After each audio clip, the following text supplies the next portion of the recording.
Fantasy check-in now for the Miami Heat, answering your questions. I've got a question here from Devon, who says, do you expect Whiteside to be traded or Eric Spoelstra to potentially be canned anytime soon? Seems like one of those things is likely to happen. I would 100% disagree with that. I think both of those things are unlikely to happen. I see absolutely zero chance that Eric Spoelstra gets fired this season. I don't think that that's going to happen with him. As for Whiteside being traded, you've got to think, first of all, he's got 2 years left, about $50 million still owed to him. It's not exactly $50 million, but it's pretty close to that amount with 2 seasons left. Who wants him? Like, what team is in desperate need for Hassan Whiteside? That's the question we've got to ask when we're looking at guys getting traded. Actually, he's in excess of $52 million, so I was a little bit off there. Who wants him? Who wants Hassan Whiteside at $52 million?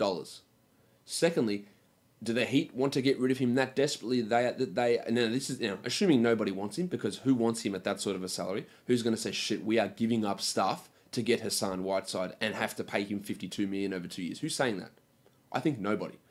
The second part is are the Heat going to give up assets to get rid of him? Here's our first round pick. Here's 2 first round future picks. When, remember, they're already out a first round pick in the future. That one that went to Phoenix and now is in Philadelphia. They're out that unprotected first round pick. So are they giving up 2 picks or a prospect, and they don't have many prospects, to get rid of Whiteside? For what reason? I don't think so.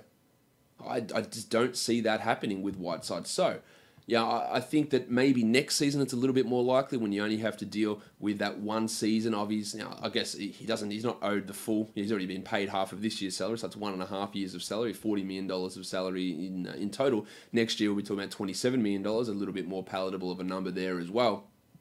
But, is it likely to happen this year? I put it at maybe 10% he gets traded, probably even less. And I know this question's being asked because we want to know about Bam Adebayo and his value.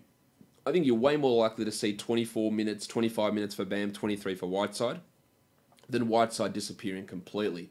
The other quick question is from Drew, who says, Justice Winslow, will he sustain his recent level of production? And if by recent level of production you mean the 110th ranked player over the last 2 weeks, then sure, that's who he is. He's averaging 14.5, 5 rebounds and 6.5 assists. 47 from the field, that's probably too high. 61 from the line, I'd say that's too low, but it's not really all that low. So could he maintain this? He's doing it in 30 minutes a game, and we know this pattern with Winslow. When he shoots well, he plays 33 a night. When he shoots poorly, he plays 29 minutes a night. That seems to be the way that it goes for him most of the time. Can he maintain this level where he's your 10th best player on a 12-team league? Sure.